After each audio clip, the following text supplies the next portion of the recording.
नमस्कार, मैं हूं संतोष।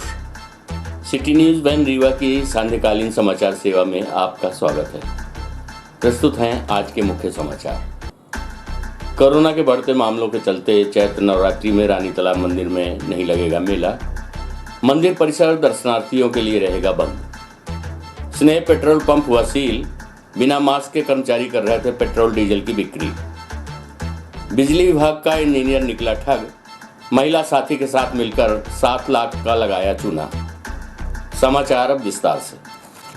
कोरोना के बढ़ते मामलों को देखते हुए चैत्र नवरात्रि के अवसर पर लगने वाला रानी तालाब मंदिर के मेले सहित मंदिर परिसर दर्शनार्थियों के लिए रहेगा बंद। आने वाले त्योहारों को लेकर कलेक्टर ने की अपील, कोरोना गाइडलाइन का करें पालन। आपको बता दें कि लोगों की लापरवाही अब सब पर भारी पड़ रही है। कोरोना संक्रमितों की संख्या ने लगाया शतक। अकेले रीवा नगर में ही मिले 63 मरीज। जिले में कुल 107 लोग पाए गए कोरोना संक्रमित। एक्टिव केसों की संख्या पहुंची 600 के पार। आपको बता दें कि रामनवमी के साथ साथ रमजान का महीना 1-2 दिन के अंदर शुरू होने वाला है। इन सबको देखते हुए कलेक्टर के द्वारा अपील की गई है कि धारा 144 का पालन करें और किसी भी धर्म स्थल पर भीड़ एकत्रित ना करें।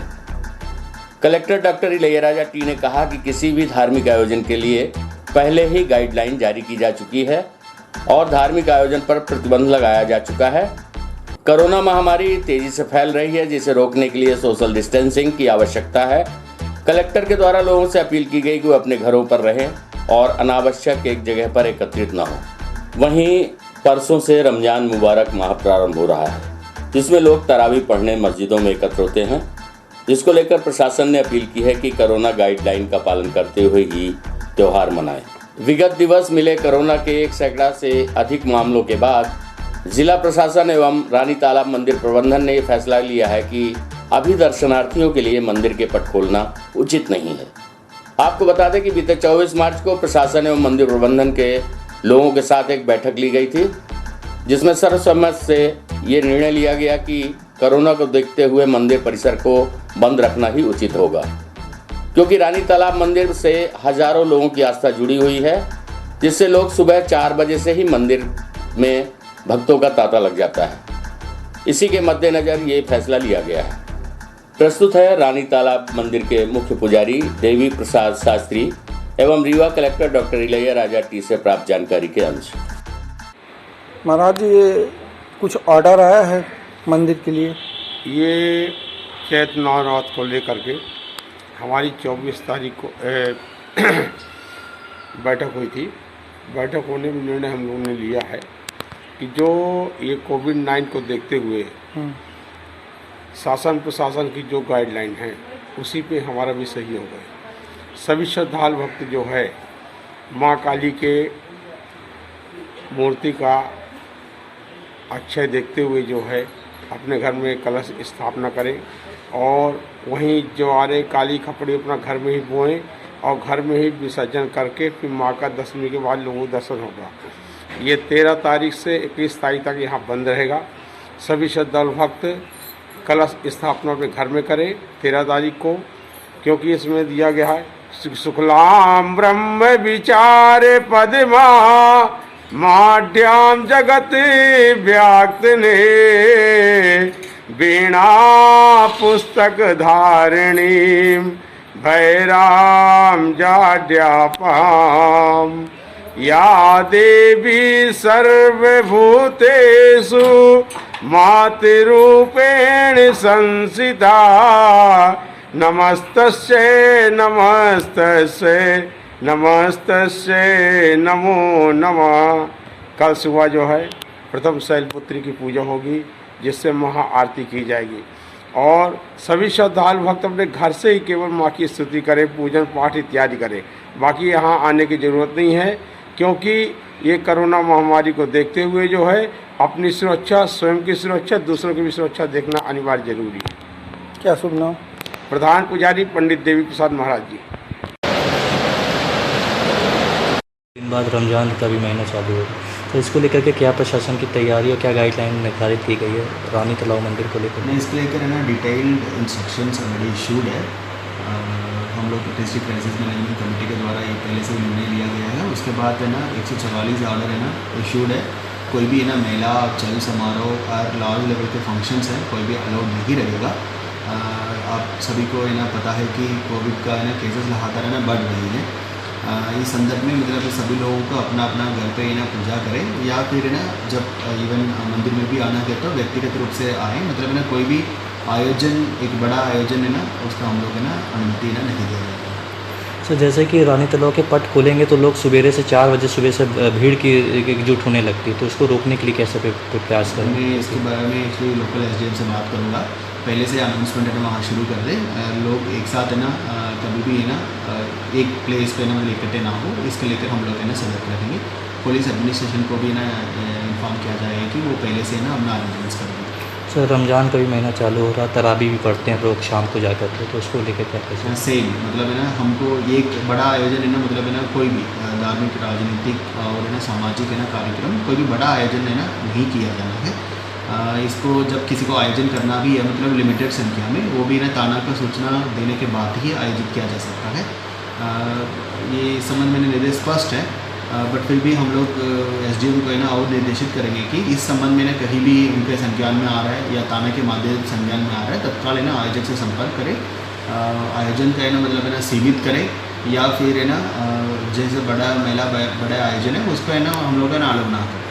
सर लॉकडाउन को लेकर के क्या रहेगा? जैसे 107 मरीज कल मिले हैं और सबसे ज़्यादा रीवा क्षेत्र, शहरी क्षेत्र में मिले, उसके लिए क्या रोकथाम के लिए क्या और क्या नए प्रयास कर सकते हैं? नहीं, हम लोग लगातार है ना सिचुएशंस को मॉनिटरिंग कर रहे हैं।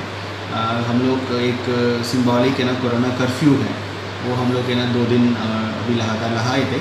अभी के हम लोग सिचुएशन को ऑब्जर्व करेंगे कि लोग अपना है ना सचेत रहे कि मास्क पहने या कोई भी है ना लापरवाही ना ज़्यादा दिखने के लिए मिलेगा या ज़्यादा केसेस आएंगे। डेफिनेटली लॉकडाउन के बारे में भी है ना डिस्ट्रिक्ट क्राइसिस मैनेजमेंट कमेटी के माध्यम से विचार किया जाएगा। स्नेह पेट्रोल पंप को कलेक्टर ने किया सील। बिना मास्क के कर्मचारी कर रहे थे पेट्रोल डीजल की बिक्री।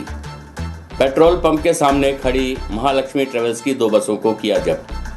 कलेक्टर इलैयाराजा टी के कार्रवाई का तरीका देखते हुए जिले के सरकारी दफ्तरों सहित प्राइवेट प्रतिष्ठान के संचालकों में हड़कंप मचा हुआ है। कब, कहां और किस वक्त कलेक्टर की एंट्री हो जाएगी, इस बारे में कोई भी अनुमान लगा पाना किसी के बस में नहीं। आज सुबह नगर भ्रमण के दौरान विश्वविद्यालय मार्ग स्थित स्नेह पेट्रोल पंप में कलेक्टर की नजर पड़ गई और कुछ ही समय में पेट्रोल पंप को सील कर दिया गया। साथ ही स्नेह पेट्रोल पंप के सामने खड़ी 2 लक्ष्मी ट्रेवल्स की बसों को भी कलेक्टर के निर्देश पर जब्त कर लिया गया है।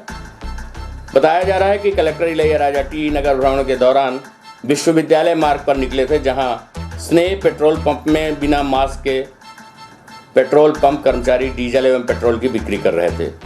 कलेक्टर के द्वारा यातायात डीएसपी मनोज वर्मा को कार्रवाई के लिए निर्देशित किया गया।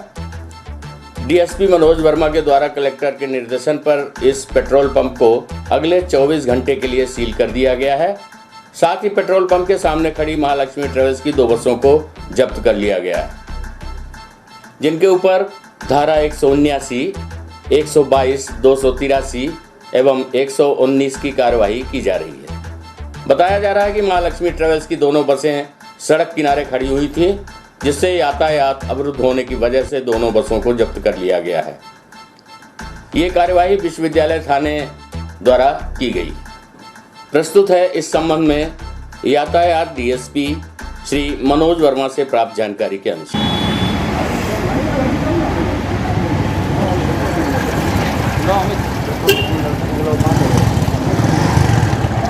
बंद हो गया पेट्रोल पंप।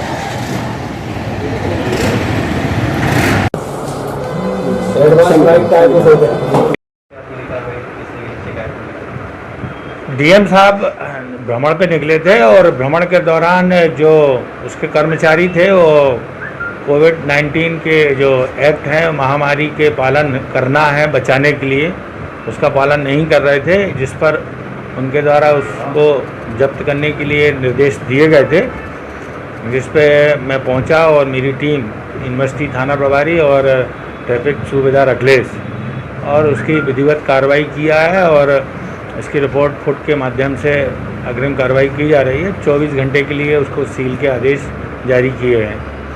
साथ ही साथ रोड पे जो भी अनाधिकृत बस पेट्रोल पंपों पर लग जाती हैं, उनमें भी 2 बस पाई गई थी। उनको भी बस को जब्त कर और यूनिवर्सिटी थाने में सुपुर्द किया गया है और उनके खिलाफ कठोर दंडात्मक कार्रवाई की प्रक्रिया जारी है। विद्युत मंडल का इंजीनियर निकला ठग। समदड़िया मॉल में दुकान दिलाने के नाम पर 7 लाख की ठगी की। अपनी महिला साथी व दोस्त के साथ मिलकर लगाया 7 लाख का चूना। 2 आरोपी गिरफ्तार। महिला की तलाश में जुटी पुलिस। अमहिया थाना क्षेत्र अंतर्गत एमपीईबी में पदस्थ इंजीनियर ने अपनी एक महिला साथी व दोस्त के साथ मिलकर एक व्यापारी के साथ 7 लाख रुपए की ठगी की है। समदड़िया मॉल में दुकान दिलाने के नाम पर 7 लाख का मामला दर्ज होने के बाद इंजीनियर प्रकाश चंद निगम व उसके साथी साहिल खान को अमहिया पुलिस ने गिरफ्तार कर लिया है, जबकि इंजीनियर की महिला साथी वंदना सिंह की तलाश पुलिस द्वारा जारी है। इस पूरे मामले में ठगी का शिकार हुए अनिल अग्रवाल के द्वारा बताया गया कि वो व्यापार के लिए दुकान की तलाश में थे। तभी उनकी मुलाकात गांधी कॉम्प्लेक्स की एक दुकान में साहिल खान नामक युवक से हुई थी। चर्चा के दौरान जब साहिल खान को पता चला कि अनिल अग्रवाल को दुकान की आवश्यकता है तो उसने अपने साथी इंजीनियर प्रकाश चंद निगम से मिलकर ठगी की योजना बनाई। फरियादी से बताया कि सुरेंद्र सिंह नामक व्यक्ति की 4 दुकानें हैं, जिसे वो 22,000 रुपये महीने में दिलवा देगा। फरियादी को अपने विश्वास में लेने के बाद इंजीनियर प्रकाश चंद निगम व साहिल खान ने बयाने के रूप में 18 फरवरी को 2 लाख नगद व 5 लाख का चेक वंदना सिंह के नाम से ले लिया। इसके कुछ दिन बाद आरोपियों ने फिर 3 लाख की मांग की। जब फरियादी को शंका हुई तो उसके द्वारा छानबीन की गई, तब पता चला कि सुरेंद्र सिंह नामक व्यक्ति के नाम कोई दुकान ही नहीं है। जो दुकानों को दिखाया जा रहा है वह किसी गुप्ता के नाम से है। अपनी गाढ़ी कमाई लुटा चुके अनिल अग्रवाल ने घटना की शिकायत अमहिया थाने में की, जहां दोनों आरोपियों को गिरफ्तार कर लिया गया है, जबकि महिला साथी अभी भी फरार है। प्रस्तुत है इस संबंध में शिकायतकर्ता एवं अमहिया थाना प्रभारी शिवा अग्रवाल से प्राप्त जानकारी के अंश। मामला ये था कि हमें एक दुकान की आवश्यकता थी और मैंने अपने दोस्त यारों से प्रयास किया बात करने का कि कहीं से हमें दुकान मिल जाए। ये साहिल नाम का लड़का जो है कहीं काम करता था कपड़े की दुकान में, तो वहाँ मैंने उस दुकान के मालिक से हमारे संबंध थे, तो मैंने उससे बोला कि हमें कोई दुकान दिला दो। तो ये साहिल जो है मेरे से बोला कि अंकल आप चिंता ना करें, आपको एक दुकान हम दिलवाएंगे, हमारे एक ठाकुर साहब परिचित के हैं और मैं आपको दुकान दिलवाऊंगा। बात ख़त्म हो गई। उसके बाद ये दुकान आया मेरे और बोला अंकल उस दुकान का एग्रीमेंट हो रहा है, कोई ले रहा है, तो अगर आपको लेना है तो चूँकि हमने आपको प्रॉमिस किया है तो मैं उस बात के मुताबिक मैं आपके पास आया हूँ, अगर लेना हो तो आप ले सकते हो, पहला मौका आपको है। तो हमें ये विश्वास हुआ कि ये चल के आया है, वो बोल रहा है और कुछ दिन पहले मेरी बात भी हुई थी, तो होगा तभी ये आया है। हमने उसके ऊपर विश्वास कर लिया और विश्वास के दौरान जो है मैंने उससे एग्रीमेंट कर लिया। एग्रीमेंट करके मैंने उसको पैसे दे दिए और पैसे जब हम देने लगे तो उसने बोला कि वंदना सिंह के नाम से 5 लाख का चेक दे दो। हम कहें एग्रीमेंट तो सुरेंद्र सिंह कर रहे हैं, ये वंदना सिंह कौन है? कहीं उनकी पत्नी है। तो कह बात कराओ सुरेंद्र सिंह से।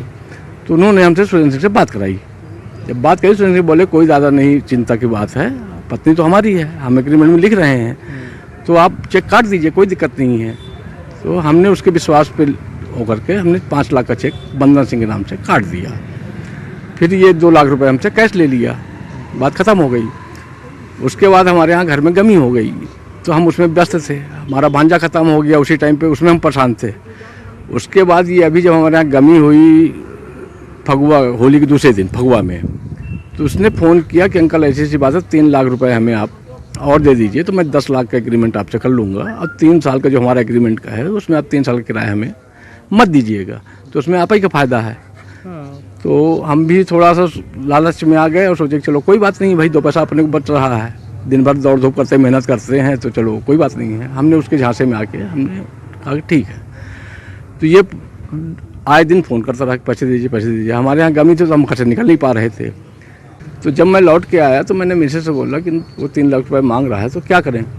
तो मिसेस ने कहा कि थोड़ा एक बार पता तो करो कि दुकान एक्चुअल है कि नहीं है, क्या है। अभी तो आपने मुँह जबानी विश्वास पे साफ काम किया है और 3 लाख देने की बात नहीं है, पहले पता कर लो दुकान एक्चुअल किसके नाम है, फिर आप दे दो 3 लाख रुपए। हम बोले ठीक है। मैं गया समदड़िया में, वहाँ मैंने पता किया तो उन्होंने बोला साहब ये किसी गुप्ता के नाम है।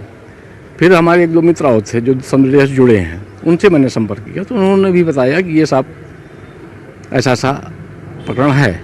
हमें डाउट हुआ कि ये फर्जी मामला है। अब फर्जी मामला है तब दिमाग तो ख़राब हो ही गया हमारा। उसके बाद हम कहे कि अब इसको अगर नहीं पकड़ते हैं तो भाग जाएगा, इसको पता चल जाएगा। तो हमने इसको 3 लाख देने के लिए दुकान बुलवाया कि आगे 3 लाख रुपए ले जाओ। फिर जब ये आ गया दुकान तो हम बोले कि अभी हम उसके कॉन्फिडेंस में थे, अब वो हमारे कॉन्फिडेंस में आ गया। तो मैंने बोला कि अब तुम चलो ऐसा करो कि वो आदमी चला गया है यहाँ से और चलो हम पैसा तुम्हें दिलवाते हैं उससे। तो मैं उसको लेकर आया और सीधे थाने के अंदर गाड़ी मैंने लगा दी और सब प्रकरण श्रीमान जी को अवगत कराया। कौन था दूसरा व्यक्ति, कौन था, कहाँ काम करता? ये था दूसरा व्यक्ति सैलू निगम। वो हमें बोला कि मैं सुरेंद्र सिंह हूँ, मैं पहचानता नहीं था। और कार और में आया बढ़िया डर डर के, हमें लगा कि ये ठाकुर दिख रहा है। ये वंदना सिंह कौन? वंदना सिंह उसी रखायल है, सुरेंद्र सिंह इसकी सैलू निगम की। आपका नाम क्या सर? हमारा नाम अनिल अग्रवाल है। सैलू निगम कहाँ काम करता है? ये सैलू निगम सब इंजीनियर है MPV में, तो वहाँ पर सब इंजीनियर साहब सस्पेंड है इस समय। ये एग्रीमेंट हमने किया था 18/2 को, 18/2/21 को। उसके बाद हमारे पास TSD होती। हमारे पास बिजी है। सामने क्या मामला है सर? मामला ये है कि एक MPV का एक इंजीनियर है, जूनियर इंजीनियर, और साहिल खान के साथ मिलकर, एक महिला पार्टनर के साथ अपनी मिलकर, ये एक कुशाग अग्रवाल और उनके पिताजी को समदड़िया में दुकान किराए से दिलवाने के नाम से फ्रॉड किए हैं। अपनी दुकान सुरेंद्र सिंह के नाम से बता के निगम ने, और अपने आप को सुरेंद्र सिंह बता के उनके साथ 7 लाख रुपए की ठगी कर ली। 7 लाख रुपए कैश व चेक के माध्यम से ले लिए। जब उसने दुकान का पता किया तो वहाँ पर इस नाम से कोई दुकान रजिस्टर्ड नहीं थी। तब उन्होंने हमारे पास आकर शिकायत की और हमने तस्दीक की, दोनों को गिरफ्तार किया है। एक महिला इनकी जो साथी थी उसकी गिरफ्तारी बाकी है और हम इनसे बरामदगी के भी काफ़ी प्रयास किए, लेकिन वो कोई भी बरामदगी हम इनसे नहीं कर पाए। साहिल ने अपनी बहन की शादी में पूरा पैसा खर्च कर दिया। अभी रिसेंटली उसकी 1 हफ्ते पहले बहन की शादी हुई है। और साथ में ये निगम ने अपना पूरा पैसा अपनी नौकरी में रीस्टेट होने के लिए 3 लाख रुपए खर्च कर दिया, ऐसा वो बता रहे हैं दोनों लोग मिलकर। तो ये निगम कहाँ पे पदस्थ है? सीधी में पदस्थ है, सस्पेंड है, MPV से सस्पेंड है। मानिकपुर से रीवा बिकने आए करीब 3 कुंटल खोवा को पुलिस ने पकड़ा। पकड़े गए खोवा को जब्त करने सहित एक व्यक्ति को पकड़ा है जो खोवा लेकर आया था। अगली कार्रवाई हेतु फूड विभाग को दी गई जानकारी। हम आपको बता दें कि आने वाले त्योहारों और शादी ब्याह का मौसम आते ही गुणवत्ता विहीन खोवा की आवक बढ़ने लगती है, जिसके चलते आज मानिकपुर निवासी रामप्रसाद नामक व्यक्ति 3 कुंटल खोवे के साथ पकड़ा गया है। खोवा का सबसे ज़्यादा उपयोग मिठाइयाँ बनाने के लिए व्यापारी करते हैं। मानिकपुर सहित अन्य जगहों से व्यापारी खोवा खरीदी करते हैं और सस्ते खोवे के लालच में गुणवत्ता विहीन खोवा व्यापारी खरीद लेते हैं, उसकी मिठाइयाँ बनाकर बिक्री करते हैं। रीवा में पहले भी कई बार गुणवत्ता विहीन खोवा पकड़ा जा चुका है। आज यातायात पुलिस को एक ऑटो चालक ने बस स्टैंड में एक व्यक्ति द्वारा ज़्यादा मात्रा में खोवा लिए होने की जानकारी दी, जिस पर मौके पर पहुंची यातायात की पुलिस ने खोवा जब्त कर सिविल लाइन थाने के सुपुर्द कर दिया। साथ ही खाद्य विभाग की टीम को कार्यवाही करने के लिए जानकारी दी। फूड विभाग के द्वारा उक्त खोवा की जांच करवाने के बाद ही खोवा की गुणवत्ता की जानकारी का पता चल पाएगा। साथ ही जांच उपरांत आगामी कार्यवाही की जाएगी। प्रस्तुत है DSP यातायात मनोज वर्मा से प्राप्त जानकारी के अंश। वहाँ लैब में टेस्ट करें फिर इसको।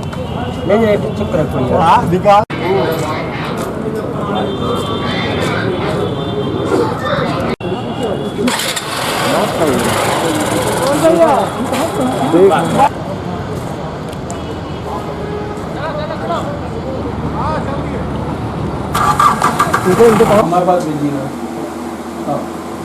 कहाँ से पकड़ा गया, कितनी मात्रा में? ये बस स्टैंड मानिकपुर से ये खोवा लाया जा रहा था और ये पुराना बस स्टैंड पे इकट्ठा एक डंप था, एक ऑटो के लिए तय कर रहा था, वो खोवा का जो लाने वाला था। ऑटो वाले ने लादने के पहले ही हमको टेलीफोन किया कि साहब संदिग्ध सामान है, उसका क्या करें। तो मैंने बोला उसके कि आप लाद लीजिए और मैं जब तक पहुंच रहा हूं। तो उसने जैसे ही लादा और मेरी टीम वहां पहुंच के उसको ऑटो में जब्त किया गया। ऑटो वाले की मुखबिरी पर ये कार्रवाई हुई, इसको अग्रिम कार्रवाई हेतु थाना सिविल लाइन को सुपुर्द किया गया। सर कितनी मात्रा में है खोवा? एक बोरा के ऊपर है 1.5 बोरा करीबन, तो मात्रा उसके बतलाए अनुसार 7 से 8 कुंटल बताई जा रही है। बाकी चीज़ जांच और तौल में निकाली जाएगी। सर किसका है, कुछ पता चला किसके द्वारा लगा? नहीं, मिठाई वालों का है, अब जांच में निकलेगा किसके लिए हो रहा है। कहाँ से आया था ये? मानिकपुर से आना बताया जा रहा है। और ये बीमारियों को इस मौसम में, गर्मियों में बीमारी न फैलें, इसलिए इस पर ऐसी सख्ती हमारे पुलिस अधीक्षक महोदय द्वारा निर्देशित किया गया है, जिसके पालन में हमारी टीम सजग होकर कार्रवाई कर रही है। जल सत्याग्रह कर किसानों ने किया कृषि बिल का विरोध। रीवा में अनशन के हुए 100 दिन पूरे। हम आपको बता दें, केंद्र सरकार के लाए कृषि बिलों के विरोध में रीवा में किसानों द्वारा जल सत्याग्रह आंदोलन शुरू किया गया। केंद्र सरकार के लाए गए कृषि कानून बिल का विरोध थमने का दाव नहीं ले रहा है। किसानों ने लगातार सरकार के खिलाफ मोर्चा खोल रखा है, जिसके तहत विगत 4 माह से दिल्ली में किसान आंदोलनरत हैं। वहीं दिल्ली में बैठे किसानों के समर्थन में समूचे देश के किसान एकजुट होकर अपने अपने जिलों में विरोध जाहिर कर रहे हैं। इसी कड़ी में कृषि कानून बिल का विरोध रीवा में भी लगातार देखने को मिल रहा है। 10 सैकड़ों की तादाद में किसान कृषि उपज मंडी करहिया में बैठकर धरना प्रदर्शन कर रहे हैं, जिसके तहत आज किसानों ने व्यापक पैमाने में अपना विरोध दिखाते हुए जल सत्याग्रह किया। दरअसल केंद्र सरकार के द्वारा लाए गए कृषि कानून बिल के विरोध में रीवा के किसानों का धरना विगत 100 दिनों से जारी है। यहाँ पर किसानों के द्वारा अपना विरोध जताने के लिए अलग अलग तरीके अपनाए जाते हैं, जिसके बाद अब आज रीवा में आंदोलनरत किसानों ने जल सत्याग्रह की ओर कदम बढ़ाया है, जिससे चिर निद्रा में बैठी सरकार को जगाया जा सके। रीवा में किसानों के द्वारा सिमरिया विधानसभा क्षेत्र के बिहरा गांव में बने बांध में जल सत्याग्रह किया गया है, जहां पर मोदी सरकार के खिलाफ नारेबाजी करते हुए कृषि कानूनों को वापस लिए जाने की मांग की गई है। प्रस्तुत है किसानों से प्राप्त जानकारी के अंश। किसान मोर्चा जनवरी से अनावरत करहिया मंडी में जारी रखे थे, लेकिन हिंदुस्तान की निकम्मी सरकार ने कल हम लोगों के साथ ज्यादती करके हमारे सामान को ज़बरदस्ती उठा करके और बिहरा में रख दिया। जहाँ पे रखा वहीं पे हम लोगों ने धरना शुरू कर दिया रात। और जल सत्याग्रह करना था हम लोगों को बाबा घाट में, लेकिन इस सरकार के क्रूरता के कारण हम लोगों को बनकुइयाँ बांध में करना पड़ा है। और ये बांध भी जो है बड़ा पावन और पवित्र बांध है, और ये आंदोलन जारी रहेगा जब तक हम लोग ये बिल वापस नहीं करा लेंगे, तब तक आंदोलन नहीं बंद करेंगे। सरकार तानाशाह होती है, लेकिन जनता के आगे, लोकतंत्र में प्रजा के आगे, किसान के आगे हर सरकारों को झुकना पड़ा है। 1908 में भगत सिंह के चाचा ने अंग्रेजों के हुकूमत के खिलाफ 3 कानूनों के खिलाफ 9 महीने आंदोलन किया था। हम उसी हिंदुस्तान के किसान हैं। हम 2024 तक सरकार को हटाने तक आंदोलन जारी रखेंगे। कृषि कानून के खिलाफ दिल्ली आंदोलन के समर्थन में रीवा संभाग मुख्यालय पर निरंतर 3 जनवरी से अनिश्चितकालीन धरना जारी रहा। आज धरने का 100वां दिन है, और कल जिस तरह से शिवराज और मोदी हुकूमत ने हमारे धरने को शहर से हटाने का काम किया, हम लोगों ने रात्रि को ही बिहरा गांव में धरना शुरू किया, और जो जल सत्याग्रह का कार्यक्रम विक्रम पुल के पास रखा गया था, उसको आज इस बनकुइयाँ बांध में हम लोगों ने करके और विरोध प्रदर्शन कर रहे हैं और मांग कर रहे हैं मोदी सरकार से कि हम लोगों के पास बहुत सारे अभी किसानों के पास आंदोलन के तरीके हैं, आपको किसान बिल वापस लेना ही पड़ेगा। क्या लगता है आपको सरकार, आपके इस आंदोलन से सरकार में कुछ फर्क पड़ रहा है? हम सरकार को जगाने के लिए ये आंदोलन कर रहे हैं, और ये मैसेज कर रहे हैं अपने देश के किसानों को, जिले के किसानों को, कि हमें इस कानून के खिलाफ लड़ना पड़ेगा, चाहे जितने आंदोलन के तरीके अपनाना पड़े। वॉलेंटियर बनकर सड़कों पर उतरे युवाओं के साथ बघेली कलाकार कोरोना के खिलाफ प्रशासन के सहयोग हेतु उतरे सड़क पर।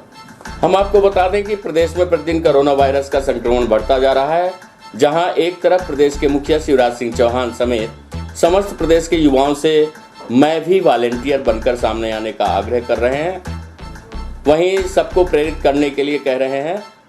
वहीं दूसरी ओर पुलिस अधीक्षक रीवा राकेश कुमार सिंह व ट्रैफिक डीएसपी मनोज वर्मा के निर्देशन में सूबेदार अखिलेश कुशवाहा के मार्गदर्शन में बघेली कलाकार राज द्विवेदी के नेतृत्व में समस्त युवाओं ने वॉलेंटियर की पहल छेड़ी और लॉकडाउन का पालन कराने के लिए सड़कों पर उतर पड़े। जारी प्रेस विज्ञप्ति के अनुसार राज द्विवेदी ने बताया कि आए दिन हमारा रीवा शहर कोरोना की चपेट में आता जा रहा है। पिछले वर्ष इतने संक्रमित व्यक्ति नहीं मिल रहे थे जितने इस वर्ष मिल रहे हैं। प्रतिदिन 80 से 90 लोग संक्रमित होते हैं। हमारा कर्तव्य है कि हम सभी को प्रेरित करें और इस कोरोना की चपेट से अपने रीवा शहर को मुक्त कराएं। इस कार्यक्रम में नगर प्रभारी विनय तिवारी, प्रमोद पटेल, निशांत पांडे, देवेश कुशवाहा आदि शामिल रहे। प्रस्तुत है कार्यवाही की एक झलकी।